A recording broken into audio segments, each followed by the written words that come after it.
आज उपस्थित बानी भैया वो सबके बीच में लेके छठी माई के गीत एकदम ज़बरदस्त मीटर।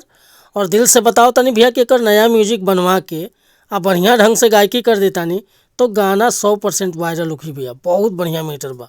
एकर धुन बाटे कि हम कथा सुनाते राम सकल गुण गान की, ये रामायण है सत्य कथा श्री राम की, ये रामायण है सत्य कथा श्री राम की।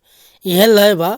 लेकिन देखी छठी माई के भजन कैसे गाओगे बा कि जे भी श्रद्धा से करे पावन पर्व छठी माई के, आ खुद देवेली दर्शन मैया जी मोरियाई के, उ धन्य हो जाला माई के महिमा पाई के, उ धन्य हो जाला माई के महिमा पाई के।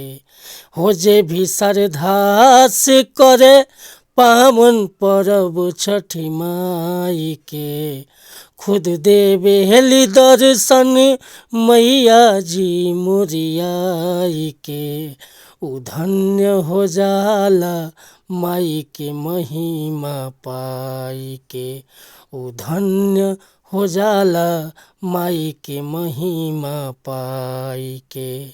तो भैया ये गीत के फुल सॉन्ग लिखवावे के चाहतानी तो बिल्कुल उचित चार्ज पर हुआ कि फर्स्ट क्लास के गाना मिल जाए। व्हाट्सअप के जरिए नंबर हम अपन दे दिले बनी, रउआ बेहिचक फ़ोन या व्हाट्सअप कर सकतानी। बिल्कुल उचित चार्ज पर गाना रुआ के व्हाट्सअप के जरिए डमी के साथ मिल जाए भैया।